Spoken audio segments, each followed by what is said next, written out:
morning. Welcome back. You're still watching Daybreak on this 14th day of November 2023. And I have in studio the Senator of Kisii County, Senator Richard Onyonka. Good morning, Senator. Good morning, Sammy. Good morning. And I have David Ocheng, the Member of Parliament from Ugenya constituency. Good morning. Good morning, Sam. Good to see you. Good to see you as well. It's been a long time. Indeed. And we're waiting for Mukunji Gitonga, the Member of Parliament from Manyata constituency in Embu County. As soon as he's here, he'll be able to join the conversation. But this morning, we're waking up to the stories on the two dailies. On the front page of the Standard and the Nation, you'll see the forgery claim in 17 billion shilling fuel saga. It is also the story on intrigues behind 17 billion mystery petrol dipping. Kenya Ports Authority has said the oil cargo belongs to Aramco and not Njeri, who is still missing. KPA claims it had no dealings with Njeri's company. CS Energy says that belongs to Galana.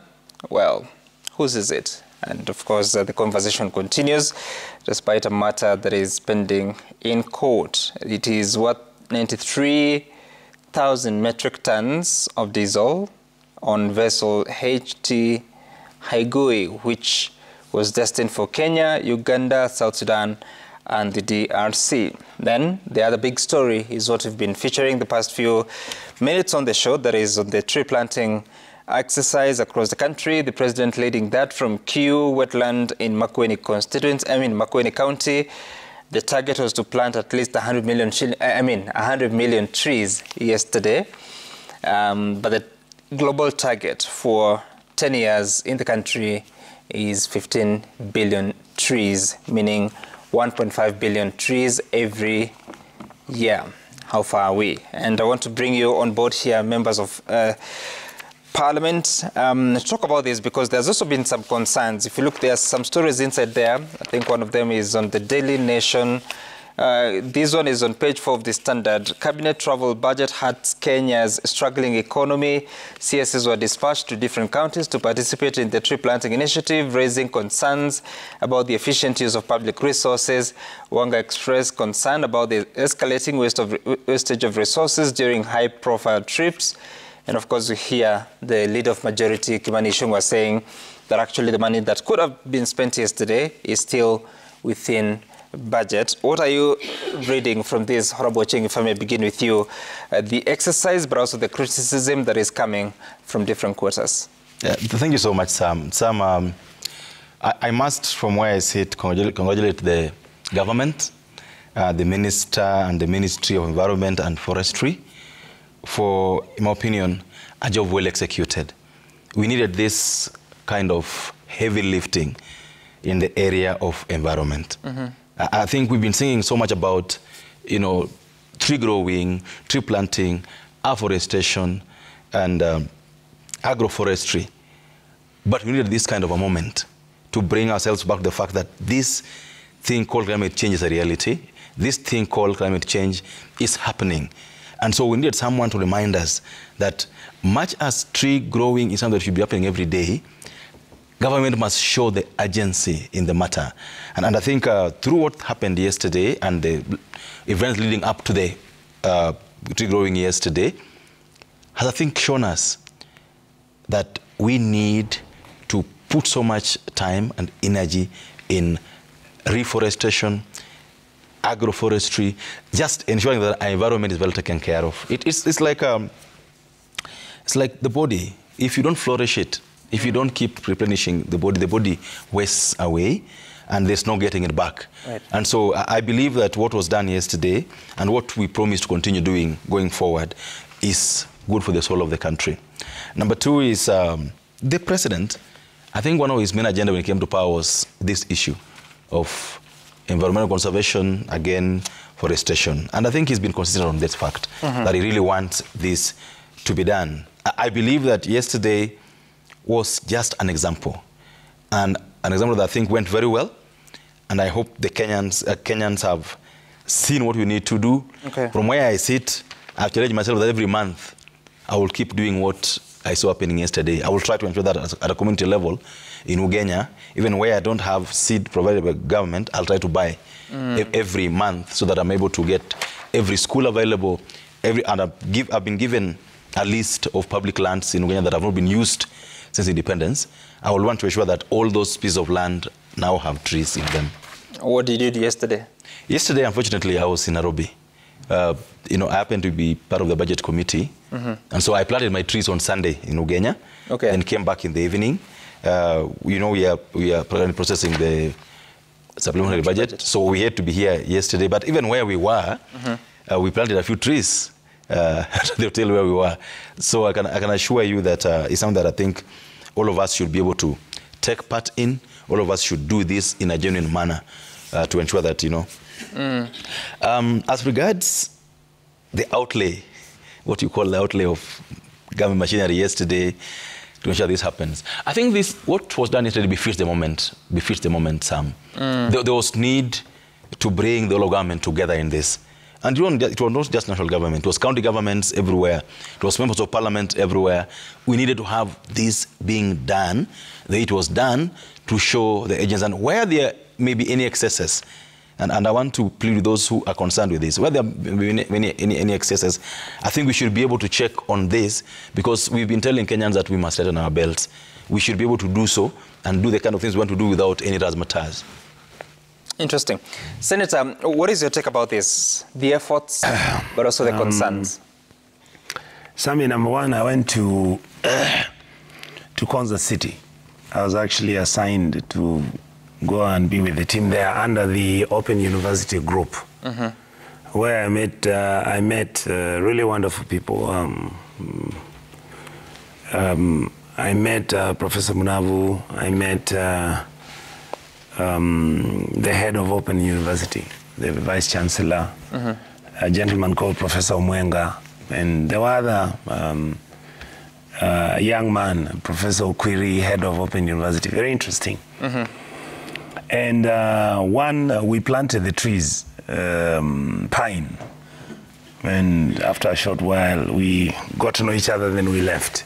I want to raise two issues, Sammy.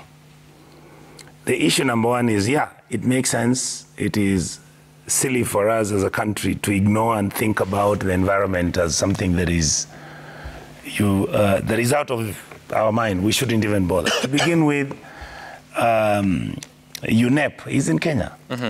Kenya should have been an example for a long time. We keep talking about plant trees, and then you have three individuals that we'll always hear their names are mentioned.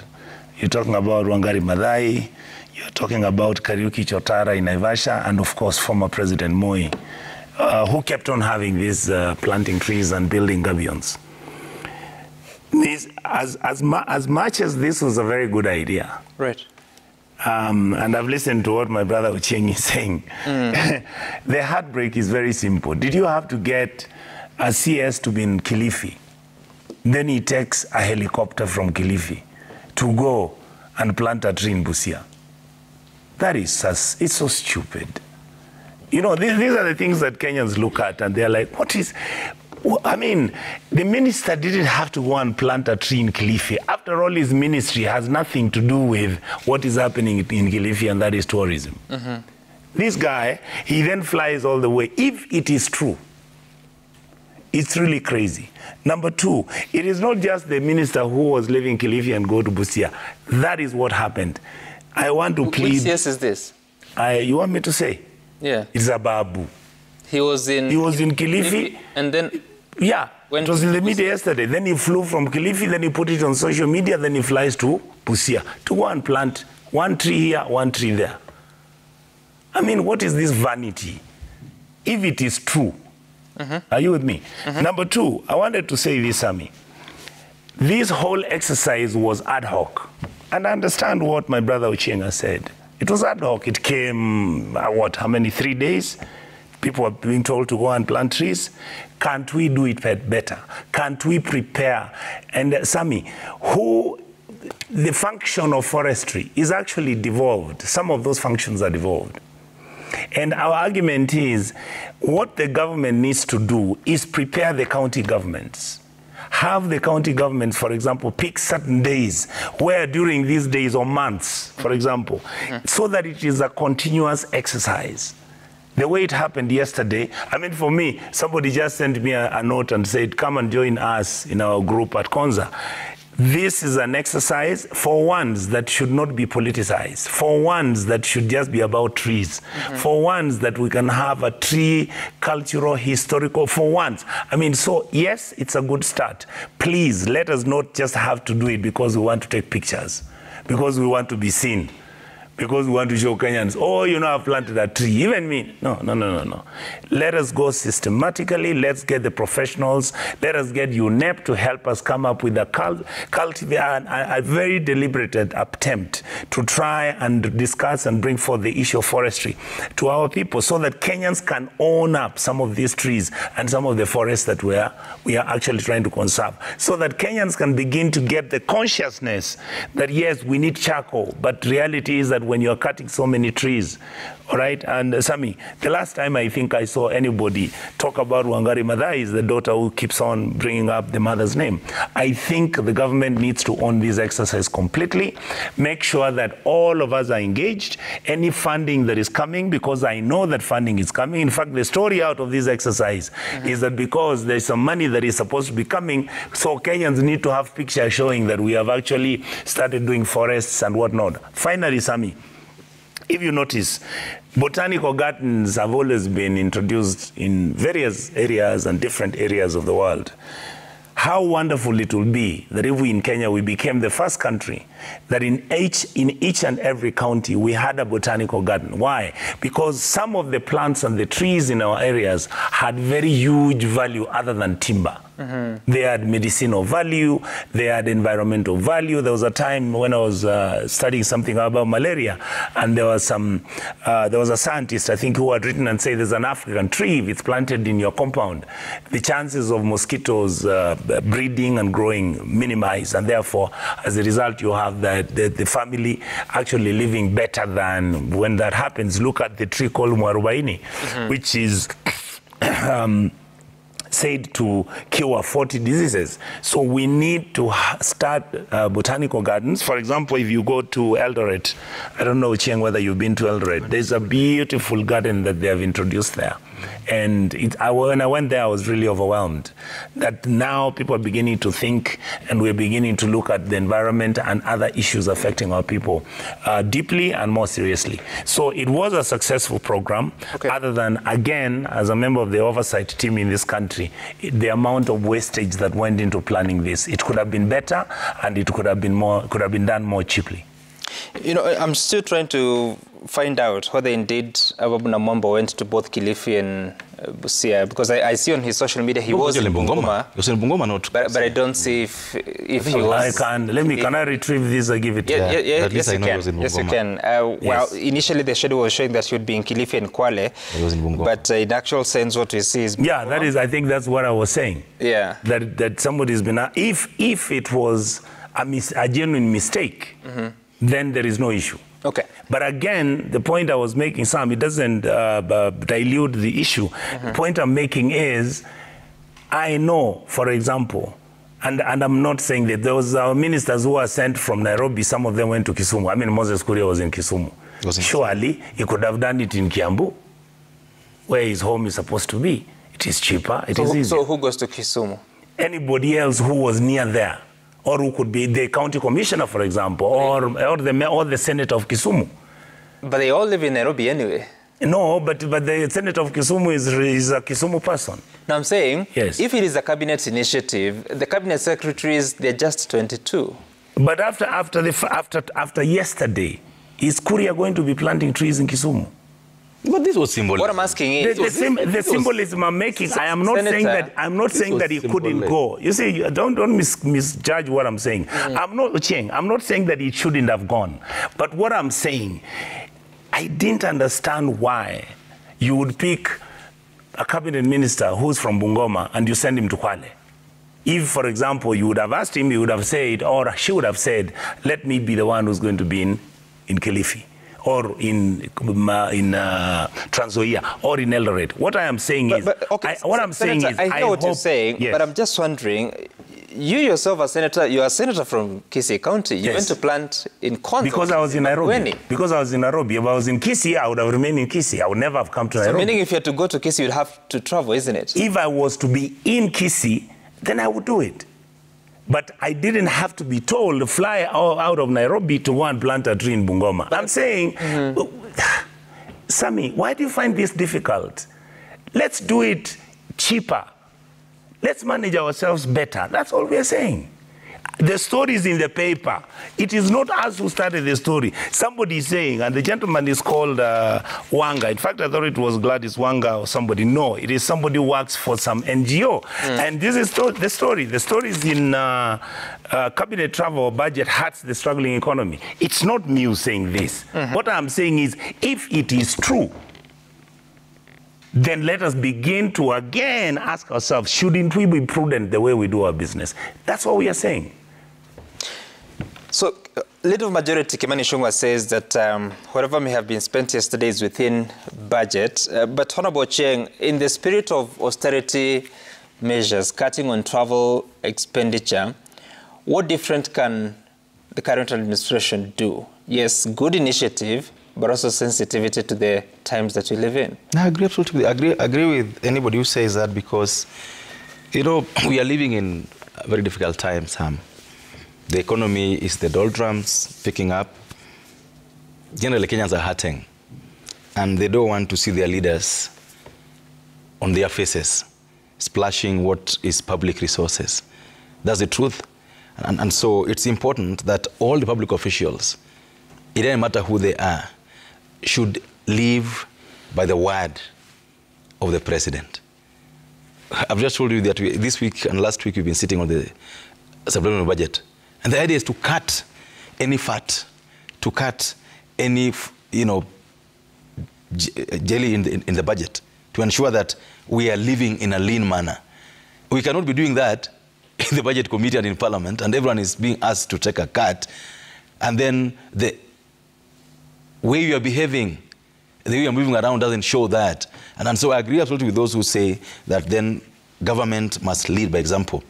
The president spoke last week in parliament, and he said that we must live within our means. And personally, I would want everyone else in the government to do that. Let's all live within our means. If we can't afford to fly, let's drive. Yes. If we must drive, if we must fly, let's pull. It's that simple. I mean, if you're going to go to Mombasa, and we go to Mombasa for so many meetings, some in Parliament or Kisumu, we don't fly choppers. You buy a ticket from Kenya Airways, 20,000 shillings. Thank you. You go and come back. You know, it's normal. And then number two, you can delegate. A minister can delegate duties to the deputy. A PS or to, you know, and this is not about yesterday, by the way. It's generally what I think should happen. That we should learn to live within our means as a country. Whether in good times or bad times, government can be seen to be the one splashing largesse when the rest of the country is being asked to take measures to ensure that they are able to live modestly. Would you have an estimate of how much money was allocated to be spent yesterday and in this tree planting exercise? No, I'm not aware. In fact, I've checked the budget. Yesterday I was checking the budget of forestry, environment. I didn't see the line. So I'm not able to say how much was budgeted for this. But at least I've learned from the usually that the money was in the budget. But I didn't see a line. So I would be able to say this much was planned for this exercise. The reason I'm asking that is because this public holiday was announced, is it last week? Yes. Just like a week too. Yeah. And all of a sudden, the seedlings are available, the resources to travel are available. Yes, Honorable Kimani Ichung'wah says within budget. But then how do we plan expenditure? Or does that fall within Article 223? Let me tell you something personally, and this I say with a lot of respect. I think this would have been planned better. They would have involved the MPs more, that involved the MCAs governors more, and the governors more. It wasn't going to be a top-down kind of thing and say that, oh, we've decided you're going to be planting trees on Monday, and everyone else is sweep to line.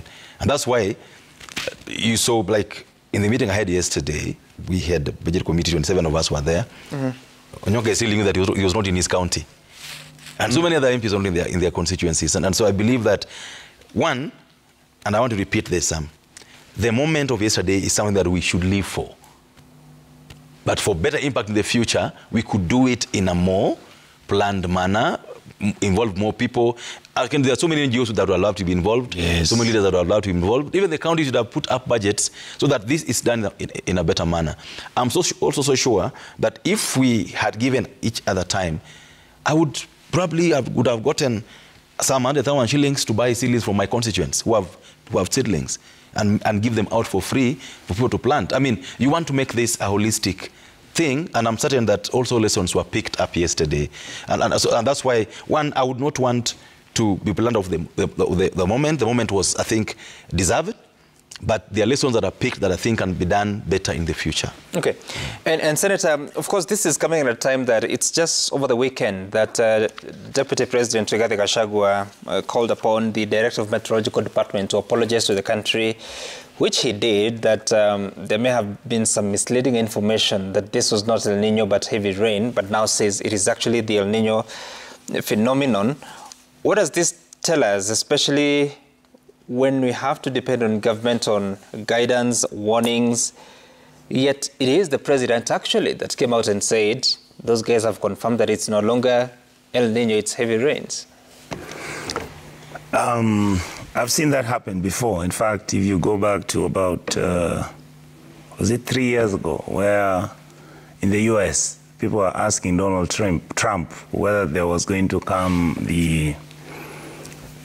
be something like El Nino or not, and he also made a comment about it. And then later, I saw members of the media saying he shouldn't have made that comment because I think it said something to do with everything was under control, and yet the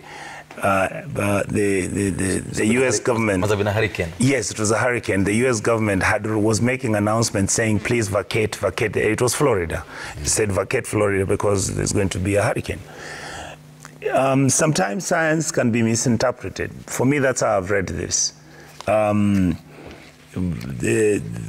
we should try as politicians as much as we can. I don't ever remember, as I've been in this political field for the last so many years, I've never remembered the President Kibaki or President Uhuru or President Moi, or indeed, as a young kid, President Kenyatta talk about the weather. I think we just need to leave the meteorological department alone, let them make the mistakes and correct them. When a head of state stands up and says, oh, we have just been told there's no El Nino, Sami, we pray. Sometimes we pray for rain. What if we pray for rain and it comes? So you as a head of state, how are you going to reverse what you have already told your public and people have prayed and that rain? Presumably, when you pray, it rains. So the argument I'm making, can politicians begin to accept that our job is to politic and talk all the stuff we talk? Can we allow the Kenya National Meteorological Department that has effectively worked for us for the last 60 years and more to do its job? Let the director of the Kenya Meteorological Department be the one to respond and discuss the issues, just the way when we have the Ministry of Health, let us have the Director of Medical Services and the teams that are known to come and talk to the public. You remember what we were having during COVID? And that is the way systems run. But when politicians, we begin to talk about these things, then what happens when what you have said is wrong? Indeed. And what I'm watching, so what is this about? Because people take the words of political leaders seriously. So when it comes out, actually I remember after the president spoke the way he did, there was speculation that people wanted to take away public resources, the 10 billion shillings that was being spoken about as a mitigation factor.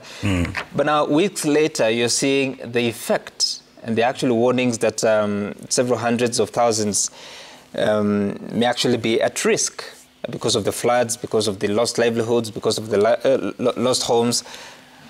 What should political leaders do in such situations? You know, this coming on the wake of the tree growing exercise yesterday, Sami, tells you something about what you've been told in the recent past, that there's indeed climate change. It's difficult to tell. Like now in Nairobi, you wake up in November, mid-November, it is cold, it's raining. It's freezing. The days I came to Nairobi first time, this period was a period where you wake up and the sun is there, you want to walk out in your shorts and all that. And so these are real things. You know, there are things that are happening in our world that are real that we need to accept. That climate change is real. And like the Honorable Nyonka has said, there are things that are better left to the experts. Yeah, the things like, you know, forecasting weather, climate, they are better left to experts. And I also think it is wrong to characterize what Honorable Gachagua did to be an apology. There was no need for the head of meteorology department to apologize to anybody. Exactly. Because he gave out his forecasts and we interfered with it. Yeah. The guy never said anything that he didn't say last time.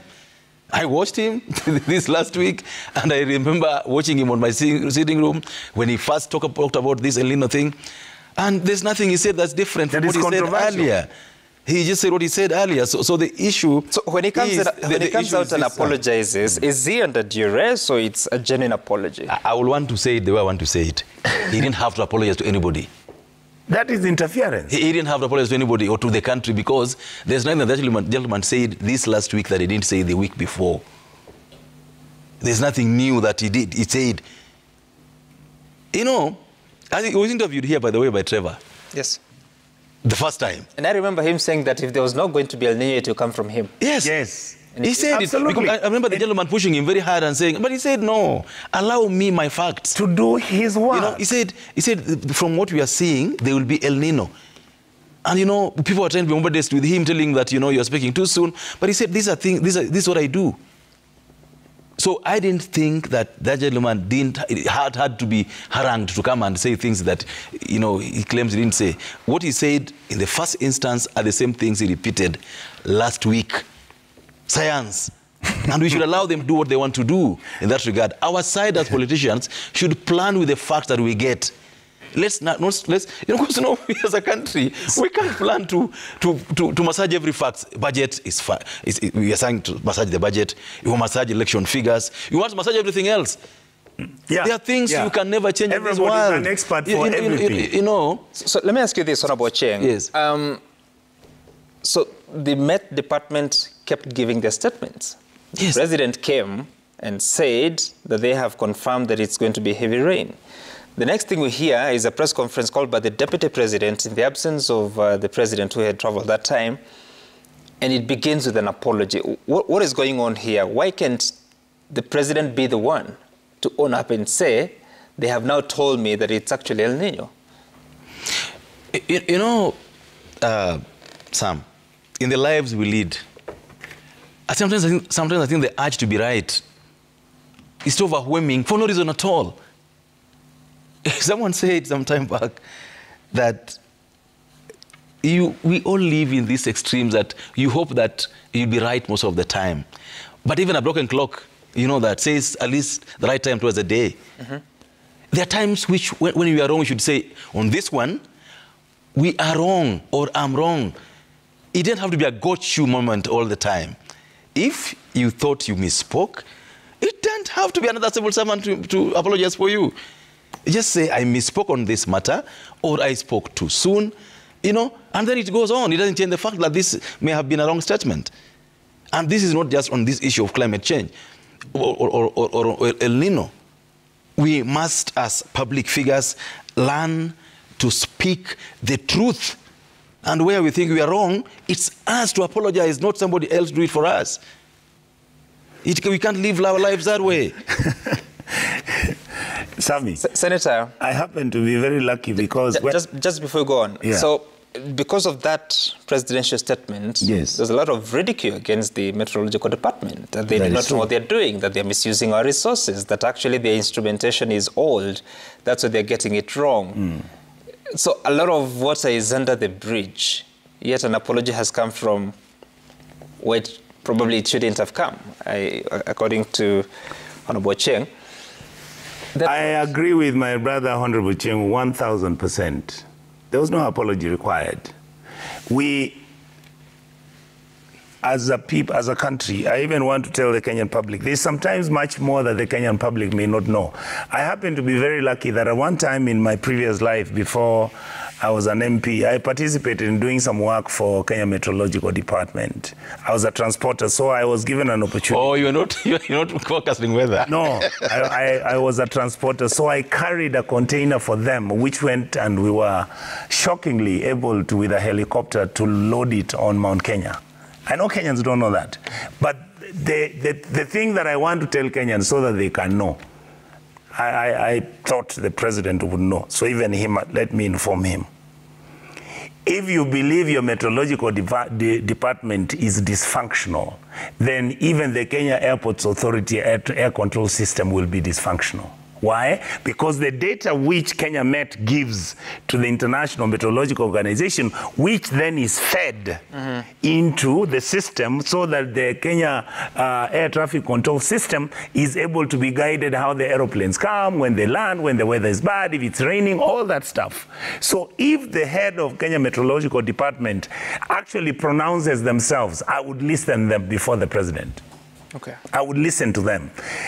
My belief is there's a likelihood the president got wrong information, and even the deputy president got information. In fact, Sammy, what happened to me immediately I saw that guy apologizing, I said somebody wants his job. Oh my God.